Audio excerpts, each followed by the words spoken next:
E hoje eu queria trazer para vocês então um pouco da história de Neemias. Quem já conhece a história de Neemias, o livro, quem já leu, teve oportunidade, algumas pessoas, isso é muito bom, não é?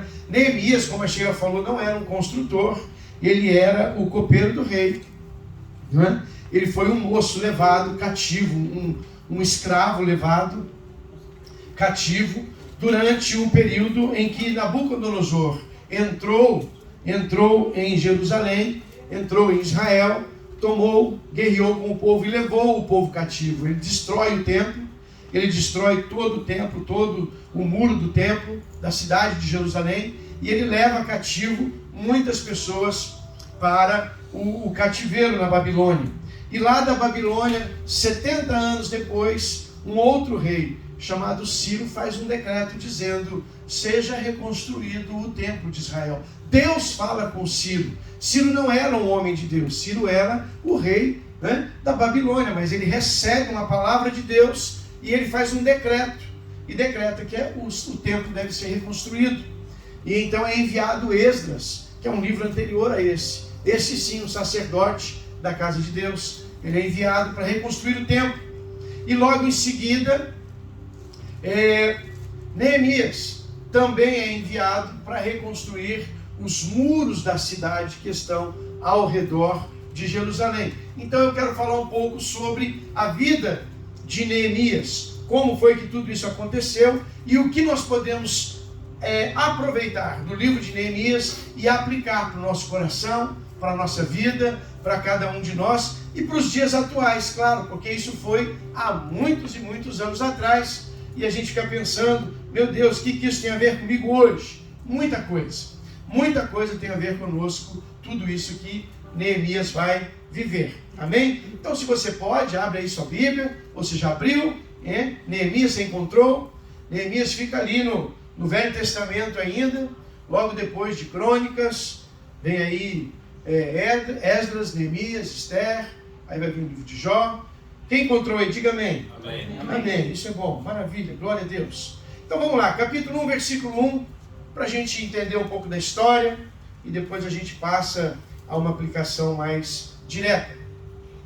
Se você prestar atenção depois, só um detalhe, o livro de Neemias é ele mesmo escrevendo o livro dessa história que está se passando. É como se ele tivesse escrito um diário, não é? Do dia em que ele tomou no coração o desejo de reconstruir os muros e tudo o que foi acontecendo a partir disso. Se você ler o livro todo, você vai perceber que é um diário de um homem contando as histórias que ele viveu naquele momento. E como ele confiou em Deus, e como Deus agiu, e como tudo aconteceu para que chegasse ao fim que chegou, a vitória que ele conquistou em reconstruir. Imagina, eu nunca estive em Jerusalém. Alguém já esteve em Jerusalém? Alguém já teve esse privilégio? Não? Mas eu vou lá um dia, e aí se você for também, nós vamos ver. Mas as muralhas que cercavam a cidade eram muito grandes. E a Bíblia diz que eles reconstruíram essas muralhas em 52 dias. Num tempo muito rápido, eles reconstruíram toda essa muralha que estava derrubada. Então, ele conta essa história de vitória, que Deus o chama para reconstruir e o leva até o final da reconstrução. Vamos ler. Neemias capítulo 1, versículo 1. Palavras de Neemias, filho de Acalias. No mês de Quisleu, no 20º ano, enquanto eu estava na cidade de Suzã, Hanani, um dos meus irmãos, veio de Judá com alguns outros homens, e lhes perguntei acerca dos judeus que restaram, os sobreviventes do cativeiro, e também sobre Jerusalém. E eles me responderam e disseram: aqueles que sobreviveram ao cativeiro e estão lá na província, passam por grande sofrimento e humilhação. O muro de Jerusalém foi derrubado, e as suas portas foram destruídas pelo fogo. Quando ouvi estas coisas, sentei-me e chorei. Passei dias lamentando, jejuando e orando ao Deus dos céus. Então eu disse: Senhor, Deus dos céus, Deus grande e temível, fiel à aliança e misericordioso com os que te amam e obedecem aos teus mandamentos. Que os teus ouvidos estejam atentos e os teus olhos estejam abertos para a oração que o teu servo está fazendo diante de ti, dia e noite, em favor de teus servos, o povo de Israel. Então veja, Neemias recebe a visita do seu irmão, ele está lá na Babilônia, mas o seu irmão que morava em Judá, que morava em Jerusalém, vai visitá-lo e lá ele pergunta, como está Jerusalém? Porque a notícia que ele tinha é o quê? Esdras foi na frente e começou a reconstrução do templo. A cidade estava desolada, houve uma guerra. Passaram por lá e quebraram tudo. Derrubaram tudo. Roubaram todos os utensílios do templo. Quebraram boa parte do templo. Quebraram boa parte dos muros da cidade. A cidade se muravam para proteger de uma guerra, de uma invasão. E para invadir a cidade eles tinham que derrubar os muros. Então eles derrubaram os muros para que pudessem entrar. Abre. Dá um clique aqui para mim ver se eu liguei isso. Eu não lembro se está ligado. Ok. E os muros estão quebrados, derrubados. Ele imagina que o templo está sendo reconstruído, porque Esdras foi na frente para fazê-lo.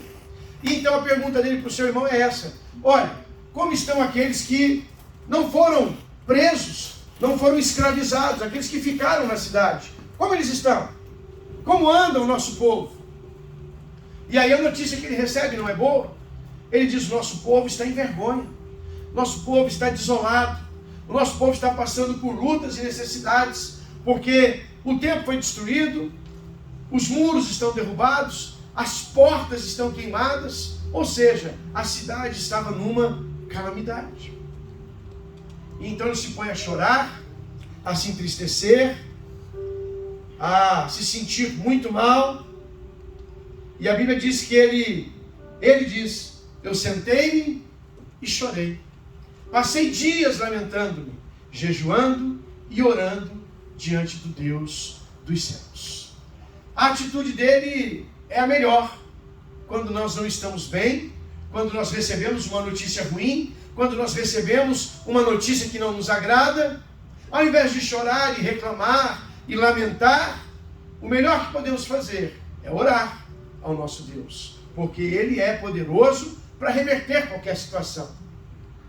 E eu quero pegar o livro de Neemias hoje, pegar essa história, parte dessa história, e hoje eu quero falar com os irmãos sobre um assunto importante. A Bíblia diz que o coração de Neemias se moveu para reconstruir os muros, para reconstruir todos os muros daquela cidade. E hoje eu quero falar com vocês sobre isso. O tema da nossa mensagem hoje é: reconstrua a sua história. Reconstrua a sua história. O que Neemias vai fazer ali na cidade de Jerusalém nada mais é do que reconstruir, não muros, mas a sua própria história. Ele pergunta como está a cidade dos nossos pais. E quando ele vai conversar com o rei, e ele está muito triste, e o rei pergunta para ele, Neemias, por que você está triste? E ele diz, como poderia eu não estar triste, se a cidade do sepulcro dos meus pais está derrubada, desamparada e largada? Ele está falando da sua história, a cidade dos meus pais. Ele não está falando só do meu pai e da minha mãe. Quando o judeu quando ele fala de pais, ele está falando dos seus antepassados. Ele está falando, meus avós estavam lá, meus bisavós foram enterrados ali, minha família toda viveu e cresceu ali. E agora está tudo derrubado, está tudo destruído, está tudo acabado. E ele pergunta ao rei, como poderia eu não estar triste, sabendo de tudo isso que está vivendo o meu povo que está naquele lugar? Então, quando ele decide tomar no seu coração o desejo de ir e reconstruir os muros da cidade, ele não está reconstruindo muros simplesmente, ele está reconstruindo a sua história. E talvez muitos de nós aqui precisamos hoje, como Neemias, tomar a firme decisão de reconstruir a nossa história, reconstruir a nossa vida, reconstruir aquilo que um dia começamos, mas deixamos para trás. E hoje se encontra como? Como aquele muro, em ruínas. Há situações na minha e na sua vida que precisam ser restauradas para que deixem de ser ruínas, deixem de ser algo que está caindo aos pedaços. Porque ruína é isso, né? Ruína é aquela construção que já está caindo aos pedaços. Talvez eu e vocês estamos vivendo situações que precisam passar por um momento de reconstrução. E é sobre isso que eu quero falar nesta manhã e vou começar a pregar agora. Tá bom? Até agora a gente estava fazendo uma introdução para você entrar no cenário e entender aquilo que está acontecendo. Então nós vamos mergulhar hoje na história de Neemias, esse homem de fé que enfrentou desafios, liderou a reconstrução dos muros de Jerusalém, e nessa narrativa poderosa do livro, né, ele nos ensina valiosas lições sobre reconhecer a necessidade de reconstruir os muros da nossa própria vida espiritual e enfrentar as nossas batalhas com fé, com oração e com dignidade, sabendo que Deus luta por nós. Amém? A primeira coisa que eu quero falar com os queridos hoje é sobre isso. Eu não posso reconstruir nada na minha vida se eu primeiro não reconhecer que há a necessidade de reconstruir. Às vezes nós olhamos para situações, você tem sua casa, você mora em uma casa, talvez ela seja sua, talvez ela seja alugada, talvez, né, você mora ali nessa situação, mas você olha para sua casa e você olha para um detalhe e diz assim, puxa, eu precisava arrumar esse muro. Ou então você fala assim, se a casa é alugada, você diz assim, eu vou ligar para o proprietário para ele resolver esse problema. Não é? Olha, aquela pintura ali está descascando, está caindo. Olha, aquele azulejo ali no banheiro está soltando. São necessidades de reconstrução. Mas enquanto eu e você não olhamos para aquilo e não reconhecemos que necessita de uma manutenção, nós não vamos pôr a mão ali e cuidar e reconstruir. Então a primeira coisa que eu tenho que fazer para reconstruir algo é reconhecer que aquilo precisa ser reconstruído.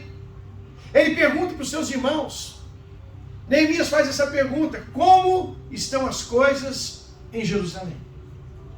Como que está a história de Jerusalém? E o relato que ele ouve o entristece, o deixa chateado, porque ele ouve dizer que está tudo quebrado, derrubado e acabado. Como está a sua vida nessa manhã? Como você chegou aqui nesses dias? Ultimamente você tem olhado para dentro de si, no seu coração, e visto algumas coisas que você diz assim, puxa, preciso dar uma mão de tinta nessa parte da minha vida. Está meio estranho. Preciso dar uma rebocada nessa situação, porque está feio. Preciso reconstruir esse muro, porque está caído. Preciso reconstruir esta situação, porque ela está meia estranha.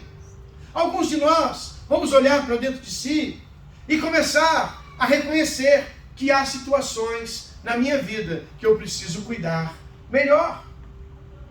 Há situações da minha história que eu preciso rever. Veja, a primeira coisa que Neemias faz é tentar entender como andam as coisas. E a pergunta que fica para o nosso coração é essa, queridos: como anda a sua vida? Como anda a sua casa? Como anda o seu casamento? Como anda a sua vida profissional?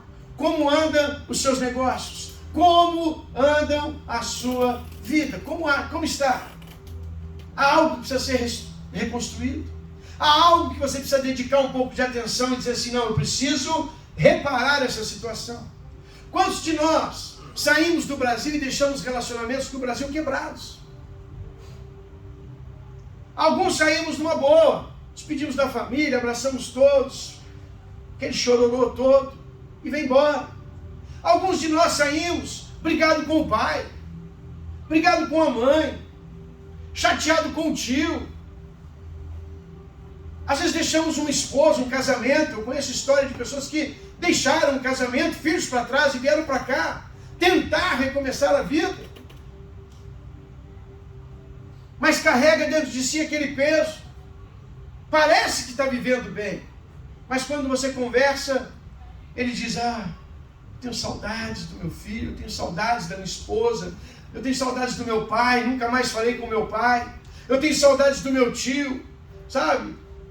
Na última festa que nós fizemos, era aniversário da minha tia, e eu briguei com meu tio, e ele nunca mais falou comigo, eu nunca mais falei com ele.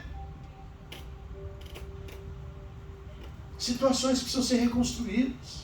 Situações que precisam ser colocadas em ordem. Nenhuma cidade permanece de pé se os seus muros estiverem caídos. Nenhum relacionamento vai permanecer de pé se nós deixarmos eles com os nossos muros caídos. Eu e você precisamos voltar atrás de vez em quando. Olhar para o que ficou para trás e reconstruir aquilo que está quebrado. Reconstruir aquilo que está aos pedaços. Poxa, pastor, não tenho coragem. Eu queria até ligar para o meu pai, para minha mãe, para o meu tio, para minha tia. Eu queria, pastor, mas eu não tenho coragem. Pois eu digo para você, tome coragem. Arrume isso. Deixe de tropeçar nas pedras caídas dos muros que você derrubou, querido. Sempre vai ser pedra de tropeço para você. Você sempre vai andar, caminhar, olhar para trás e ver que muitas coisas ficaram para trás, quebradas. Deixadas para trás de qualquer forma. Arruma isso. Arruma isso. Muros e portas queimadas, a Bíblia diz. Que os muros estavam derrubados, com as pedras arrancadas. Vamos voltar na história. Hoje nós construímos muros com tijolos, quadradinhos, bonitinhos, um sobre o outro. Não é? Mas a gente anda por aqui, a gente vê alguns muros de pedra. Não é? É uma pedra sobre a outra. Alguns artistas não colocam cimento. Não é isso, Rafael? Eles vão só encaixando uma pedra na outra. E assim era antigamente, eles não tinham cimento. Eles iam lapidando a pedra, colocando uma sobre a outra, e o peso daquilo tudo era que se segurava. Mas, se você começasse a arrancar uma pedra, arrancar outra, daqui a pouco aquilo tudo desmoronava. E nós temos relacionamentos que nós fizemos isso. Nós arrancamos uma pedra aqui, porque brigamos com o tio, arrancamos outra pedra do nosso muro ali, porque não falamos mais com o nosso pai, com a nossa mãe. Nós arrancamos uma outra pedra ali, porque brigamos e saímos do Brasil brigados com algumas pessoas. Ou mesmo aqui, quebramos algum relacionamento. E aí nossos muros estão assim, como os de Jerusalém, em ruínas. Só que muros, fala do que para sua casa? O que o muro faz na sua casa? Protege, não é? Guarda, separa você daquilo que você não precisa dentro da tua casa. Mas um muro caído não serve para nada. A Bíblia fala que as portas da cidade foram queimadas. Portas também falam de proteção, de segurança, de tranquilidade, não é? Quem nunca saiu da cama e foi conferir se a porta estava trancada? Não é? Por quê? Porque você quer dormir tranquilo. Você quer ter segurança para dormir com tranquilidade. Agora, como você ouve dizer que muros e portas de suas casas estão quebradas e você consegue dormir sem fazer nada? Nós não podemos viver assim. Nós temos que reconhecer a necessidade de reconstrução. Se hoje você não tomar no seu coração uma decisão, se hoje você não olhar para o teu dia a dia e não reconhecer aonde está quebrado, quando você vai começar a reconstruir isso? Nunca. Nunca. Enquanto eu não reconhecer que aquilo está quebrado, eu não conserto. É sim ou não? Sim ou não? Sim. Vocês vieram hoje? Amém. Amém. Glória a Deus. Glória a Deus. Veja, nesses tempos de modernidade, tantas mudanças ideológicas que nós estamos vivendo, morais, nós temos assistido a uma guerra entre os princípios espirituais e a egocentricidade humana. Uma batalha que tem provocado muitas quebras nas nossas bases morais e espirituais. Nunca na história foi tão necessário manter os muros da nossa fé firmes e inabaláveis. Nunca na história os nossos muros e as nossas portas foram tão atacados. Na nossa fé, nas nossas bases familiares, nas nossas bases morais. Nunca. Então, assim como Neemias, que reconheceu as brechas e viu a necessidade de reconstruir, nós às vezes precisamos parar e verificar se nossos muros espirituais, se a nossa casa espiritual, se a nossa vida espiritual, ela está em ordem, ela está em dia, ou ela precisa de alguns reparos. Pare por um momento e reflita. Quais são as brechas no meu lar? O que eu posso fazer para reparar essas brechas? Pastor, eu não consigo ver brechas na minha casa. Veja, será que a cultura em que nós vivemos hoje não está fazendo com que nós sejamos mais permissivos em relação aos nossos filhos? Será que nós não estamos mais permissivos em relação aos nossos relacionamentos? A nossa família? A nossa esposa? O nosso marido? Será que o uso, dessas tecnologias maravilhosas, do celular, do tablet, não está fazendo com que os nossos filhos, as nossas crianças, se separem um pouco de nós? Será que nós estamos abrindo brechas? Será que os nossos muros estão totalmente erguidos e fortes? Aonde nós podemos olhar e ver, preciso arrumar isso, preciso resolver aquela situação. Eu tenho me preocupado bastante nesses dias. Eu tenho me preocupado bastante nesses dias. Porque eu tenho visto que o uso do celular, eu recebo reclamações de pessoas. Ai, meu marido não sai do celular, minha esposa não sai do celular. Eu recebo reclamações assim, não só de nosso meio aqui, conversando com amigos meus. Pastor, nossa, aqui em casa está complicado. Meu filho não sai do celular. Minha filha não larga esse negócio de jeito nenhum. Será que isso não está rompendo alguns muros, algumas pedrinhas dos nossos muros? Você sabe o que seu filho anda vendo na internet? De tempos em tempos eu passo a régua lá no celular da minha turma lá. Eu passo. Nossa, pastor, seus filhos tão grandes, o senhor faz isso? Faço.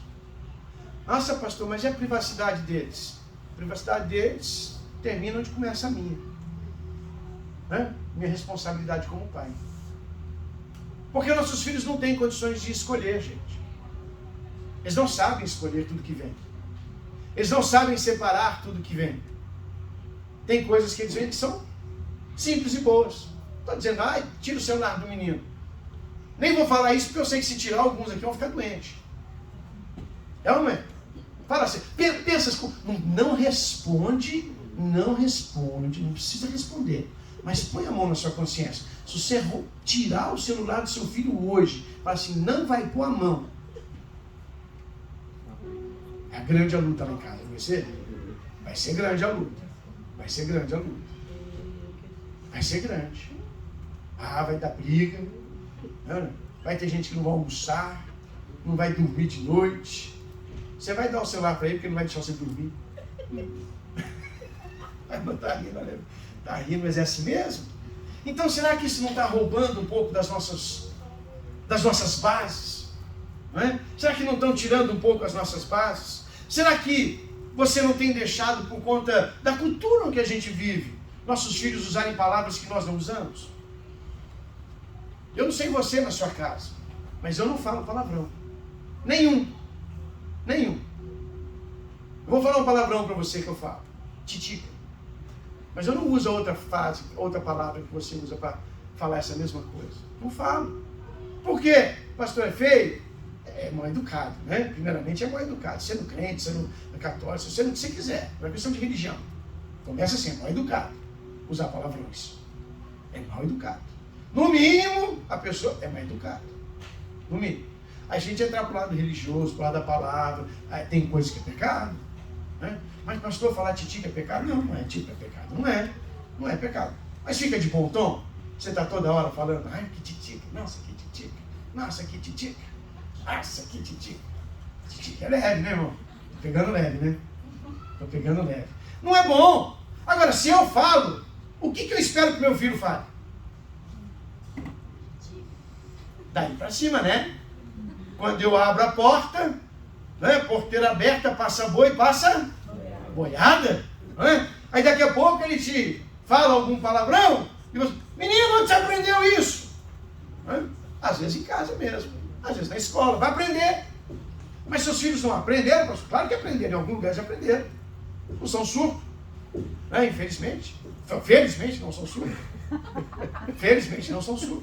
Mas vai lá fora e empreende. Mas em casa não aprendeu.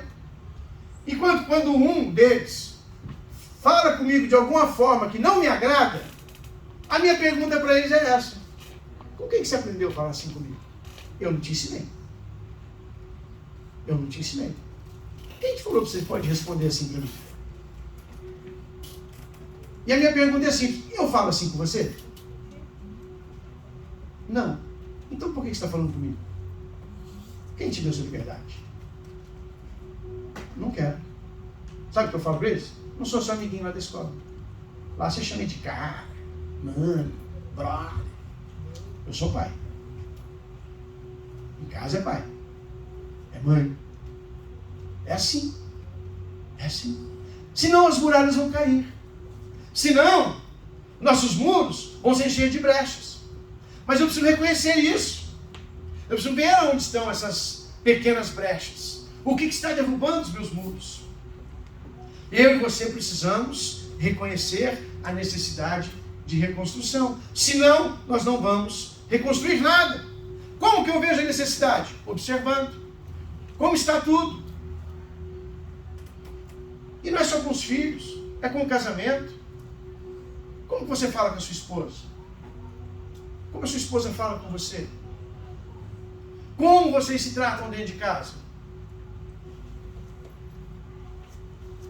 Como cantava o rapazinho, é só love, ou é entre tapas e beijos? Hã? Ah, pastorzão, entre tapas e beijos, não, vamos viver, não. Para cantar pode até ser legalzinho, mas para viver, não dá. Não dá. Eu sei que só love também é difícil, porque tem hora que dá estresse. Dá estresse, mas não precisa ter tapa. Né? Não precisa ter tapa. Não precisa ter grosseria. Né? Pastor, você não fala grosso com a sua esposa? De vez em quando eu falo. Fico nervoso. Aí depois eu peço perdão para ela. Às vezes ela fica brava comigo. Mais do que eu fico com ela, porque eu dou mais trabalho que ela. Né? Mas depois ela vem e fala, oh, perdão, fiquei nervosa com você. Eu, tá bom, faz parte. Eu realmente te enervei, eu falo. Porque a gente às vezes cutuca, né? Cutuca, não cutuca? Às vezes a gente vai lá e... Né? Só para apizinhar, como diz o povo, empizinhar. O mineiro fala, né? Espizinhar, é isso que fala? Como fala? Apurrinhar. Apurrinhar? Espizinhar também. Espizinhar também fala, né? Fica lá perturbando aquela goteira. A Bíblia já fala sobre isso, né? Provérbios fala sobre isso. Aquela goteira que... Pelo amor de Deus. Né? Pelo amor de Deus. Então veja, antes de reconstruir, anote isso aqui. Anote, se você pode escrever. Se você pode escrever no seu celular, faz uma notinha, amarra aí, põe aí de algum jeito. Antes de reconstruir os muros da sua vida, você precisa reconhecer aonde estão as brechas. Se eu não souber onde estão as brechas, não adianta eu tentar reconstruir. Amém? Amém. Outra coisa importante. Tudo bem, pastor, entendi. Vou ter que reconstruir sim algumas coisas lá em casa. É verdade, eu preciso. Os muros e as portas não andam muito bem arrumadas, não. Preciso. Como que eu faço isso, pastor? Vamos aprender com Neemias. No capítulo 1, no versículo 4, ele diz assim: Quando eu ouvi essas coisas, eu sentei-me, chorei. Passei dias lamentando, jejuando e orando ao Deus dos céus. Meu querido, você não consegue reconstruir nada se não for através das mãos de Deus. Mas olha, pastor, mas eu preciso reconstruir agora, não tem mais muro, pastor, só tem umas pedrinhas caídas lá. Está tudo desmontado lá em casa. Como que eu faço? Você vai começar, não é levantando tijolo, você vai começar orando. É orando. Porque não tem como reconstruir nada na vida espiritual, no nosso casamento e no nosso lar, se não for através da oração. Então comece orando. Neemias diz o quê? Que ele orou. Passou dias jejuando e orando ao Deus dos céus, antes de pôr a mão no muro, antes de reconstruir. Ele reconheceu que precisava de reconstrução e orou, e jejuou, e clamou para que Deus o ajudasse. Neemias não apenas reconheceu a necessidade, mas ele também recorreu ao poder da oração, ao poder da fé, ao poder do jejum, ao arrependimento. Você vai ler depois e vai ver que ele começa a se colocar em arrependimento pelo pecado da nação, pelo pecado do seu povo, não somente pelo pecado dele. Eu sei que eu e você nos arrependemos por aquilo que fazemos e pedimos perdão a Deus. Eu espero que você faça isso. Eu espero que você faça isso. Mas também é necessário pedir pela sua casa, pela sua família. Lembra de Jó? A Bíblia diz que Jó todos os dias sacrificava pelos seus filhos e clamava a Deus e pedia a Deus que perdoasse. Ele dizia assim, porque vai que eles fizeram algum pecado e eu não estou sabendo. Jó não tinha problema nenhum de clamar pelos seus próprios filhos, pela sua esposa, pelo seu marido. Ai, pastor, esse homem vive fazendo a mesma coisa, fazendo esse pecado. Você já orou pelo pecado dele, querido? Porque apontar dedo é facinho. Facinho. Mas você já orou por ele? Você já orou por ela, meu querido?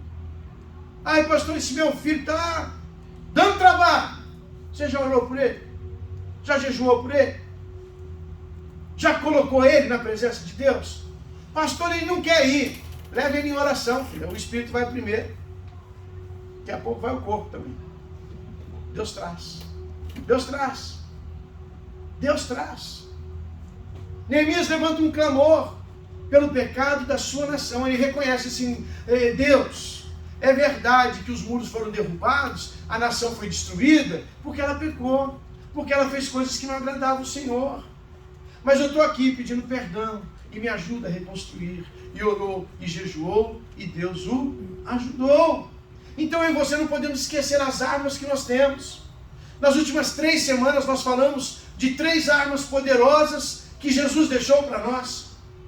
O seu nome, o seu sangue e a sua cruz. Mas Deus também disse para nós que arrependimento é uma arma poderosa. Quando eu me arrependo, há perdão. Não é isso que a Bíblia fala? Sempre que há arrependimento, há perdão. Aquele que se arrepende do seu pecado e o deixa, encontra graça, encontra misericórdia, encontra perdão. Então eu e você temos que lembrar que não posso só reconhecer as brechas, mas eu também preciso me colocar no lugar do conserto. E o conserto vem através da oração. Conceitos que nós deixamos para trás. Poucos de nós hoje paramos para orar. Poucos de nós hoje paramos para ler a Bíblia. Poucos de nós hoje paramos para fazer jejum. Esse tempo atrás eu falei para a igreja, vamos fazer o jejum de vez em quando, eu chamo a igreja para o jejum. Eu jejuo. Eu espero que você jejue. E de vez em quando eu chamo a igreja para o jejum. E acho que está na hora de a gente fazer outro. Mas aí eu chamei os irmãos para o jejum, e o irmão falou assim para mim, pastor, esse negócio de jejum é complicado. Eu falei, por quê, irmão? Ele falou, dá uma fome. Eu falei, irmão, é engraçado, né? Você não vai comer, vai dar fome. Faz parte. forte. Ai, pastor, mas aí, meia hora depois que eu deveria ter comido, começa a me dar uma dor de cabeça, começa a me dar um mal-estar, me dá um desespero, eu tenho que comer. Por quê? Porque nunca parou para fazer um jejum sequer. Porque o jejum é vencer a sua carne, é vencer os seus desejos, é vencer as suas necessidades, é vencer a sua fome, que na verdade nem é fome. Sabe quanto tempo leva para você ficar com fome de verdade? Fome de verdade. Com a vida que a gente tem aqui normal, todo mundo aqui faz 3, 4 refeições por dia, 6, que eu sei, 8, fora da geladeira de madrugada, né? Você fala assim, ó, meu organismo está com fome. Você precisa ficar 3 dias sem comer nada, só tomando água. Aí você vai começar a sentir fome. O que você sente no meio do caminho, você deixa de tomar o café da manhã, quando é 11 horas, você fala assim, meu Deus, estou morrendo de fome, a barriga está roncando. Não é fome, é só necessidade do seu corpo pedindo comida, mas não é fome ainda, é costume. Nós não temos um relógio biológico, parece que está meio-dia, o bicho fala assim, está na hora, não é? Das 6 horas da tarde de novo ele vai, parece que está vivo, não é? Mas é só o seu relógio biológico que se acostumou com aquilo que você faz. Quantos de nós aqui acordam sem despertador, já está acostumado a acordar naquele horário específico? Muitos, por quê? Porque você acorda todo dia. E aquilo já vira um costume seu. É um relógio biológico. A comida é a mesma coisa. Então, quando eu entro em jejum, eu não estou com fome ainda. Eu estou só com vontade de comer. Né? E vontade é para ser colocada na cruz de Cristo. Né? Então, já sabe, né? 3 dias. E tinha um professor nosso que ele dizia o seguinte, ele também dava aula, né? E aí você precisava às vezes sair para ir ao toalete, e ele dizia assim, olha, qualquer ser humano normal, quando ele estiver apertado para ir no banheiro, ele aguenta mais 4 horas sem ir. Aguenta mais 4 horas sem ir. Pessoa normal, não tem nenhum tipo de problema. Normal. Então às vezes você fala, pastor, eu preciso ir para o banheiro. Ele fala assim, fica tranquilo, não vai fazer nada na calça não, fica aí que vai dar tudo certo. E você aguenta, você suporta, o nosso corpo suporta essas situações. Então nem sempre necessidade, nem sempre vontade é necessidade. Nem sempre vontade é necessidade. Então veja, Neemias reconheceu a necessidade de reconstrução e foi buscar em Deus força, poder e autoridade para fazê-lo. Não tente reconstruir seu casamento com a sua força. Não tente reconstruir a sua vida com seus próprios braços. Não tente reconstruir o seu relacionamento com alguém lá do Brasil que ficou para trás, ou aqui, ou qualquer outro relacionamento, mesmo com teu filho, com a tua esposa, sem antes colocar tudo na presença de Deus. A oração de Neemias é linda. Ele ora, ó Deus temível e maravilhoso, ó Senhor de toda a terra, ouve a oração, abre os teus olhos para a oração do teu filho. Quando foi a última vez que você orou assim, clamando a Deus para te ajudar, para colocar algo em ordem na tua casa, para restabelecer a tua vida? Quantos de nós fizemos isso nos últimos tempos? Se você pode, anota aí de novo mais uma frase para você. Se você quer reconstruir, se você quer fazer, melhorar algo na sua casa, na sua vida, a oração é o primeiro tijolo da reconstrução. A oração é o primeiro tijolo na reconstrução dos muros da sua vida espiritual. Ele é o primeiro. Não há como você usar outro tipo. Não há como você colocar a massa primeiro e o tijolo depois. Primeiro é a oração. Primeiro é a oração. Você tem que reconhecer, mas depois de reconhecer você tem que orar. Agora, veja. Isso não quer dizer que eu e você não vamos sofrer lutas e dificuldades em meio à reconstrução. A Bíblia diz, e nós vamos ver isso depois, que surgem outros 3 personagens nessa história. Sambalate, Tobias e Gesem. Esses 3 homens se levantam contra todo o trabalho que Neemias e o povo está fazendo. E eles começam a colocar problemas, dificuldades, começam a se intrometer na obra, começam a dizer que não vai dar certo, começa a dizer que se uma raposinha passar em cima do muro, o muro vai cair porque está muito fraco, que os caras não sabiam construir. Eles começam a colocar todo tipo de dificuldades, a ponto do povo desanimar, do povo dizer assim, quer saber? Não vai dar certo mesmo. E isso é o trabalho do nosso inimigo. Dizer para você todo dia, que não importa o que você faça, ele vai sempre dizer no teu coração, pode parar, não vai dar certo. Pode parar, você não vai conseguir. Pode parar, não vai chegar onde você quer. Quem nunca ouviu no seu coração o inimigo dizendo assim, você, esquece. Se fosse seu vizinho, dava, mas você, vai não. São palavras do inimigo que eles vão colocar no nosso coração. São palavras do inimigo que vão se levantar contra aquilo que Deus está fazendo. Sempre que a gente se levanta em oração, em jejum, buscando a melhora, buscando algo novo para a nossa vida, para o nosso casamento, para a nossa casa, para os nossos irmãos, para a nossa igreja, o inimigo vai se levantar e vai se levantar e vai colocar contra. É o trabalho dele. Ele nunca vai te apoiar em nada. Aliás, se ele estiver te apoiando, corre. Corre. Não é? Você vai ser pego como Eva, conversando com a serpente. Não sei como é que a Eva conseguiu, mas eu teria corrido muito se uma serpente falasse comigo. Eu não ia ficar para ouvir o resto do assunto. Ela ia falar, oi, tudo bem? Eu ia falar, tchau. Tchau. Não quero saber desse assunto. Agora, as adversidades vão vir. Pastor, não é fácil, estou tentando já. Tá bem, começa dessa forma. Você já encontrou o problema? Já viu o que está errado? Já viu o que não está correto? Já viu o que precisa ser consertado? Comece orando. Mas pastor, só eu, sozinho? Chama tua esposa. Chama teus filhos. Chama todo mundo. Pastor, e o meu tio lá no Brasil que eu briguei com ele, não falo mais com ele. Chama ele para orar. Tio, preciso falar com você. Ele vai falar assim, não quero falar com você. Aí você diz assim, tá bom então não quer falar comigo? Então vamos orar comigo? Vamos orar? Não precisa falar comigo não, vamos falar com Deus. Vamos resolver esse problema. Vamos pôr esse negócio em ordem. Vamos pôr essa casa em dia. Vamos levantar de novo esse muro. Vamos reparar essas brechas.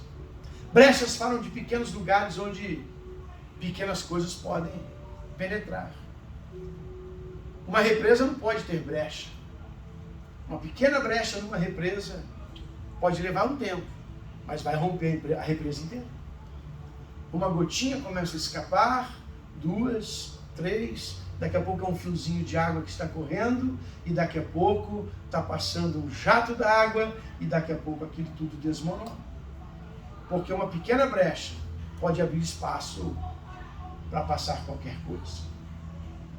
Então conserte as brechas, arrume tudo. E não sofra por causa das adversidades. Elas virão. Elas virão. As lutas virão. Abre sua Bíblia aí. Neemias capítulo 4, versículo 14. Eu quero acalentar teu coração com esse versículo e a gente encerra.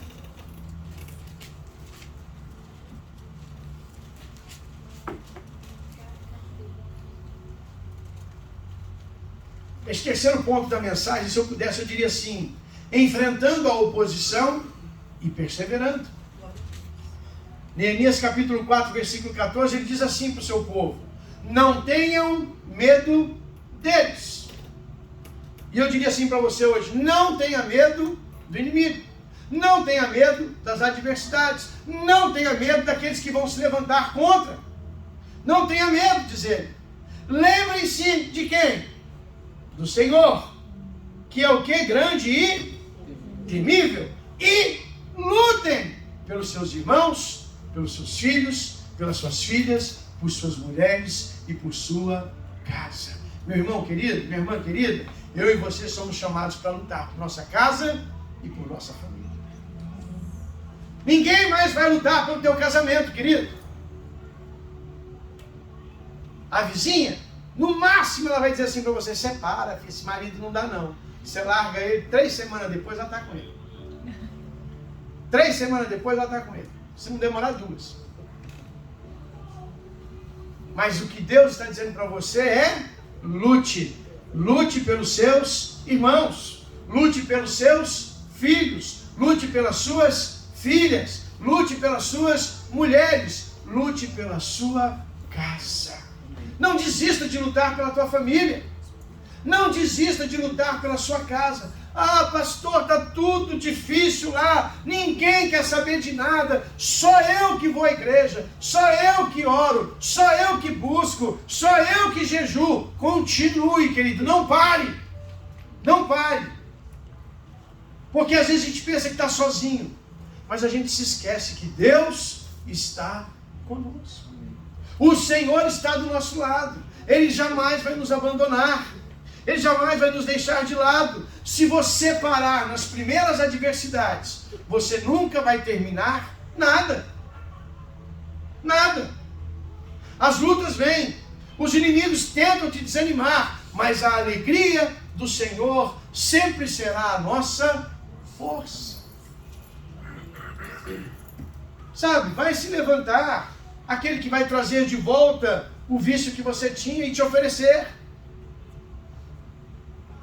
Eu comentava esses dias com os irmãos sobre a vida de Eutico, aquele menino que estava sentado na janela assistindo uma pregação, um culto com o apóstolo Paulo. Gente, você já imaginou? O apóstolo Paulo escreveu 70% do Novo Testamento. Imagina esse homem pregando num culto. Você conseguir dormir. Você conseguir dormir num culto. Eu pregando, você dormindo, tudo bem. Tudo bem. Eu dou um grito aqui, você acorda. Por isso que o pastor muda de voz assim, você vê? A gente vê que o irmão tá dando a cabeça. Aleluia! Oh, glória, né? É tática isso, é estratégia. Mas imagina, aquele moço estava assistindo um culto do apóstolo Paulo pregando. Eu ia ficar babando assim, o culto inteiro, escutando aquele homem falar. Mas a Bíblia diz que ele sentou-se numa janela, não é? E ele ficava ali na janelinha e de vez em quando ele estava dando aquela pescada. Eu, como sou otimista, eu vejo quando o irmão está fazendo assim, eu penso que ele está concordando com a minha pregação. Nossa, o irmão está concordando comigo, está falando que a pregação está boa e tal, mas ele está dormindo, né? A gente é otimista. Mas esse Eutico, ele estava assim, né? Dormindo no meio da pregação, e a Bíblia diz que ele estava sentado numa janela. E de repente, nessa piscada, ele caiu para o lado de fora, né? E morreu. E morreu. E eu fico pensando na vida dele. Quantos de nós, às vezes, não escolhemos sentar na janela? Por que a gente senta na janela? Eu fiquei pensando. Por que ele sentou na janela? Porque janela é um lugar que te dá vista para dentro e para fora. Não é isso? Quem está sentado na janela, vira o olhinho assim, vê o lado de fora, vira o olhinho para cá, vê o lado de dentro.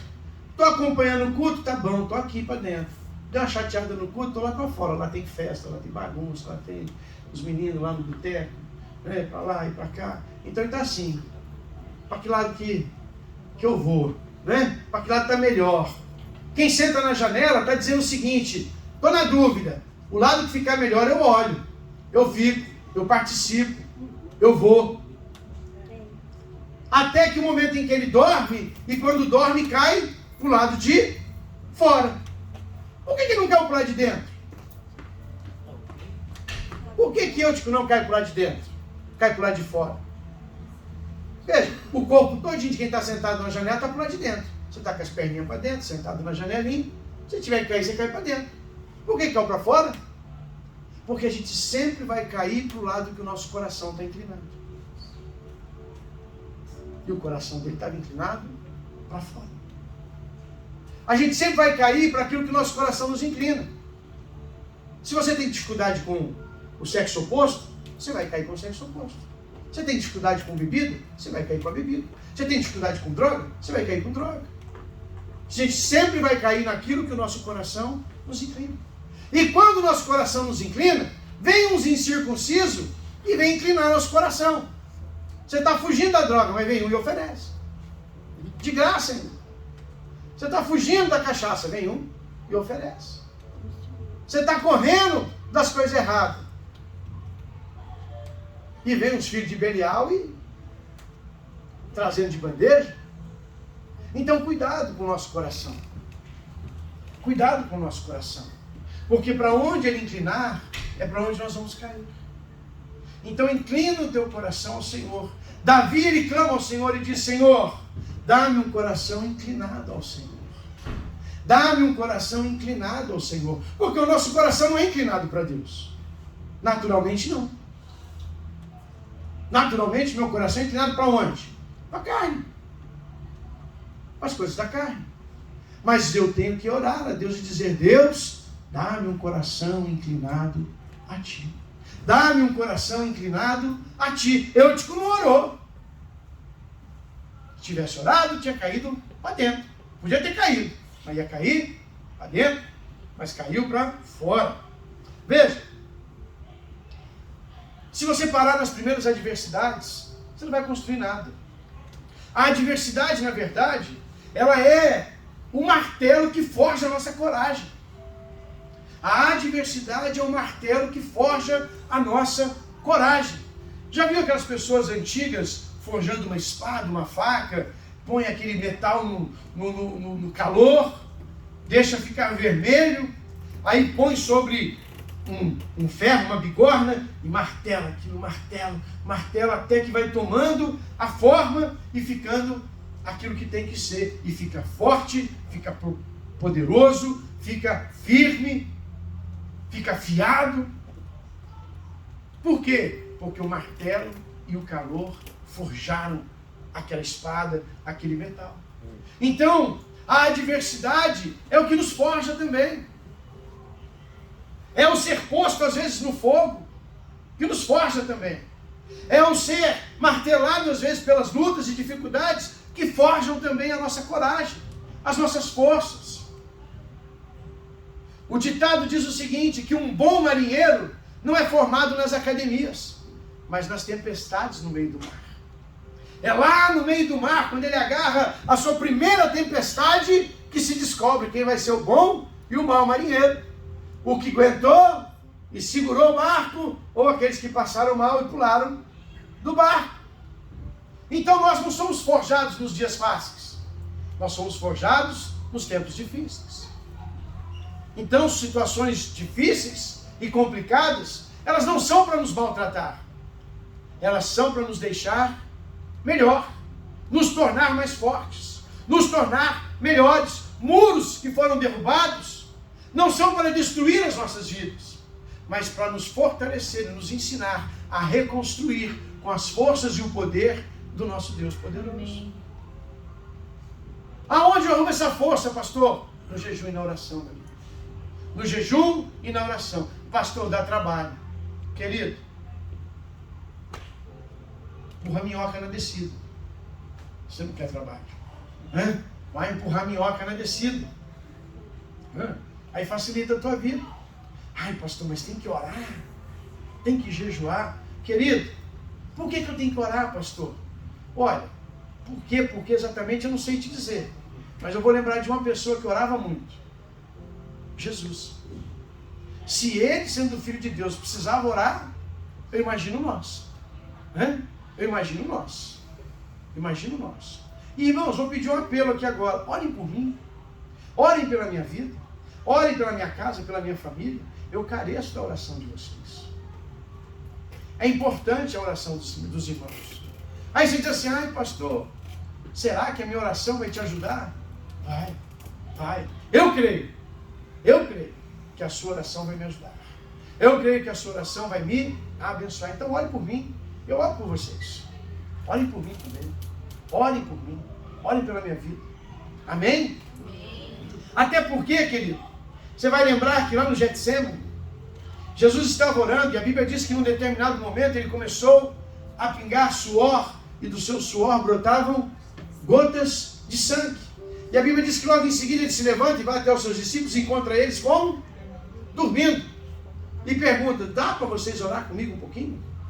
Então deixa eu ensinar uma coisa para vocês.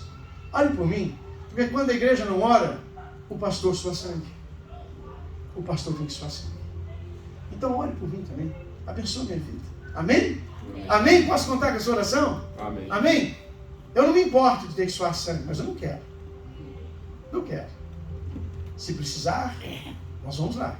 Mas eu não quero. Então ore por mim. Quando a igreja ora junto, o pastor prevalece. Amém? Então guarde isso para o seu coração. A adversidade é só um martelo que vai ajudar a forjar a sua coragem. Não desista diante dos obstáculos que se levantem contra você. Há lutas, há situações difíceis, há brechas nos nossos muros, mas nada nos impede de reconstruí-lo pela força e pelo poder do nosso Deus Todo-Poderoso. Amém? Amém.